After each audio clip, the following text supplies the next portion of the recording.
G'day guys, Calvin from the Cartoon Company. We've had this wagon towed in, that one there, and that is a pretty cool truck. And I was asked to get it going.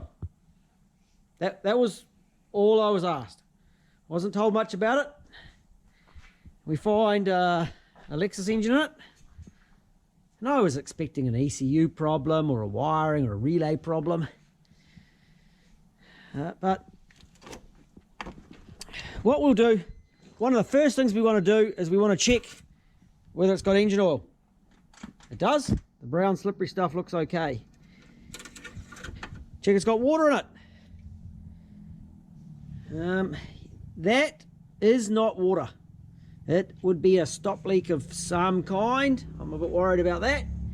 And we're just going to check it's out of gear and give it a little bit of a crank. Oh, and that's all we're going to do. As you can hear, that isn't good. And I thought, well, it'll be a starter motor, but that doesn't sound very pleasant. So we've towed it, and it's towed, which indicates that there wasn't too much crunching from the gearbox. So the next step is to see if the engine actually turns over. I was actually underneath the other day, and I shoved a lever bar. I took the inspection plate off and I shoved the lever bar under the ring gear, and it does not turn. The engine, or this drive line, does not turn over. So that's kind of a bad thing. So we've had a bit of a discussion, Jason and myself, and we are going to hook the radiator out, and we're going to get a pry bar or a socket onto the front pulley, and we're just going to give it a little bit of a wiggle and see what happens, to try and work out whether it's an engine fault or a clutch's fault or a gearbox fault, which Jason pointed out is probably not a gearbox because it does tow, and come up with an answer so we can make the right diagnosis and try and repair it. Right,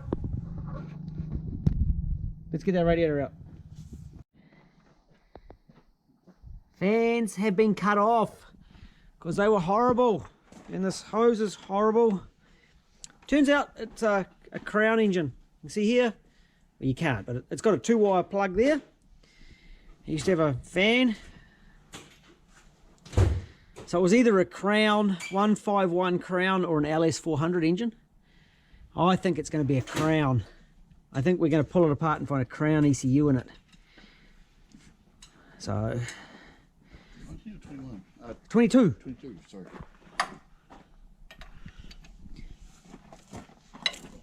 Are you going to undo the bolt? Yeah. That's not moving. No, don't worry about it. You can just undo that bolt. Yeah, she's locked solid. No, it's because it's Gen 2, it's interference.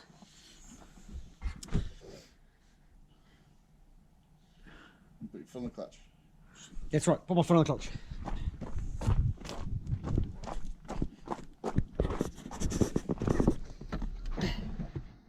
Yep. We need a plan. Spark plugs out. Yeah, yes sir.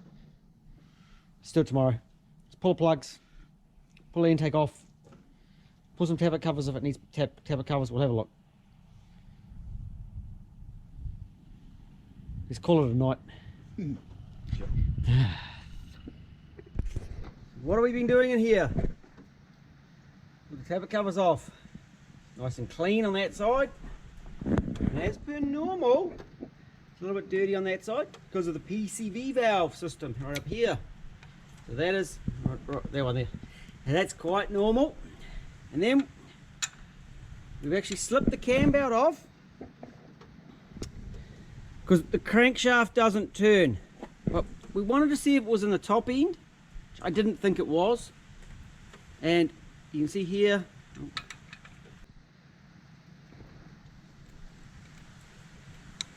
it can move freely. And on this side, that can move freely. So we're at something in that line there. Whether it's clutch or crankshaft. We've ruled out the gearbox as we jacked it up. So we've ruled out the gearbox. We jacked it up, turned the wheels over. We then popped it into gear, foot on the clutch, turned the wheels over. So we know that the gearbox is spinning up to that flywheel. So our problem on this is between the front crank nut and the flywheel bolts. So something in that department. Today I think we're going to just pop the intake manifold off, have a bit of a look under there, check it's not the starter jamming. We'll see if we can see into the ring gear, spot anything in there. If it's nothing in there, the engine's coming out. Still a really cool truck though. I like this truck. Alright, so what do we know about this? Well, we know that these little plastic covers, the one that gets lost from behind the cam belt by the water pump, that one, they don't actually live in the valley. That's where we found it. Into the ring gear here, and it won't turn. It won't turn. No. I don't know if I showed this, but we've got the cam belt off. I'd marked it all up. You can see here, that turns. That turns. But that bit there, the crankshaft, does not turn. You know what this is. It starts with F and it rhymes with duct.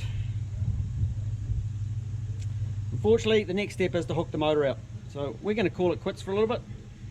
I wasn't planning on another job that had major repairs. It was meant to just get it going, and it was meant to be a wiring fault or a starter motor fault, not the crankshaft doesn't turn fault. So we're going to call it quits for the moment.